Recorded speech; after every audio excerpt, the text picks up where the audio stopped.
मतलब no helping verb. आई बात समझ में? अब जिंदगी में याद रह जाएगा कि V2 का जब भी प्रयोग करना है, V2 का सिंगल ही प्रयोग है, उसके साथ कोई सहायक क्रिया नहीं लगानी है। ऐसा ही केस V5 का है, V5 का जब भी आप प्रयोग करोगे तो V5 के साथ हमेशा क्या आएगी? सॉरी, V5 के साथ कोई सहायक क्रिया अकेली। ये दो वर्ब ऐसी हैं V2 और V5 जो अकेली काम करती है, किसी के साथ काम करना पसंद नहीं करती हैं। V3 और V4 जो V3 और V4 है वो हमेशा हेल्पिंग वर्ब के साथ काम करती है। काय के साथ? हेल्पिंग वर्ब के साथ। आई बात समझ में? देखो दो क्रिया ऐसी हैं जो किसी भी सहायक क्रिया के साथ काम नहीं करती, उनको पसंद नहीं है कोई भी सहायक क्रिया। और दो वर्ब ऐसी हैं जो हमेशा अपने साथ सहायक क्रिया लेके, तो चार वर्ब में से, पांच वर्ब में से दो वर्ब है जो हेल्पिंग वर्ब के साथ काम करती है और दो वर्ब है जो बगैर हेल्पिंग वर्ब के ही काम। अब बची कितनी? एक बची।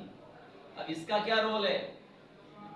तो बेचारी ये क्या है, ये अकेली भी काम करती है और हेल्पिंग वर्ब के साथ भी काम करती है। इसके दोनों प्रयोग है, यानी ये V2 और V5 जैसा व्यवहार भी करती है और ये V3 और V4 जैसा व्यवहार भी करती है। इसे कोई एलर्जी नहीं है, इसे कोई चीज, कोई टेंशन नहीं, कोई इसने कसम नहीं खाई। V1 ने कोई कसम नहीं खाई कि मैं सहायक क्रिया के साथ काम नहीं करूंगी। वो बेचारी सहायक क्रिया के साथ भी काम करती है, उसने कभी कसम नहीं खाई कि मैं अकेला काम करूंगी। यानी ये क्या है, ये अकेले भी काम करने में कोई दिक्कत नहीं है और सहायक क्रिया के साथ काम करने में कोई एलर्जी नहीं है। आगे इनके कुछ गुण समझ में? इन्हें क्या है, इन्हें अकेले काम करना पसंद नहीं है। किस किस को? V3 और यदि इनको आपको प्रयोग में लाना है तो इनको आपको लगाना ही पड़ेगा, हैज लगाओ, हैव लगाओ या हेड लगाओ। V4 को आप लाना चाहते हो तो आपको मजबूरी में लानी पड़ेगी, या तो इज या एम या आर या वाज में, या कुछ तो लाना पड़ेगा।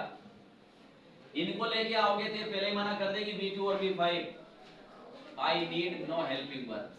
देख भाई, मैं चलूंगी तो वहां हेल्पिंग वर्ब नहीं आई, हेल्पिंग वर्ब, और कभी गलती से हेल्पिंग वर्ब आ गई तो मैं भाग जाऊंगा।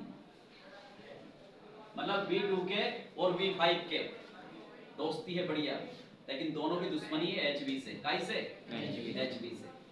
जब जब सहायक क्रिया आएगी तो V2 और V5 भाग जाएगी।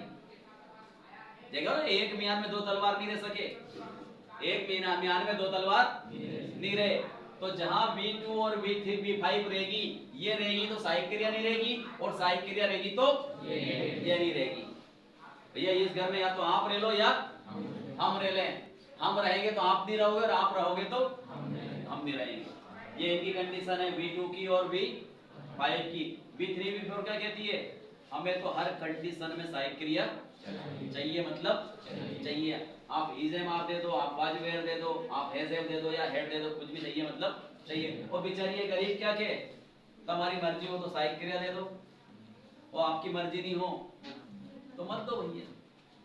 मैं तो हर कंडीशन में हैप्पी हूँ, मैं तो हर कंडीशन में हैप्पी हूँ। चलिए, अब हमें जो वर्ब याद रखनी है, वो क्या, वर्ब के जो फॉर्म याद करने हैं वो कौन कौन से करने हैं? V1 V2 और V3, V1 V2 और चौथा और पांचवा याद करना है क्या? नहीं करना है। क्यों नहीं याद करना है? क्योंकि V1 में जैसे आप ING लगाओगे, क्या लगाओगे? ING। V1 में जैसे ING लगाया वो क्या बन गई? V4। और उसी V1 में यदि आपने S या ES लगा दिया, क्या लगा दिया, तो वो क्या हो जाएगी? V5। आगे बात यहाँ तक समझ में? अब कुछ लिख के देख लें, अभी करेंगे, देखो डिसाइड। हमने लिखा है write, wrote, written, writing, writes. एक और लिख लेते हैं अपन, यहां लिख दिया हमने स्पीक,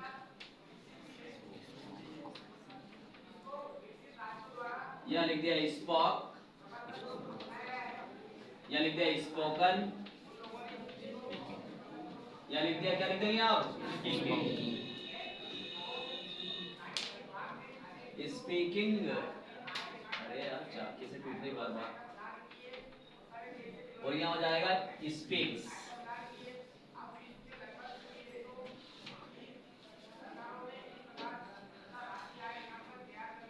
यहां लिख दिया हमने हैव,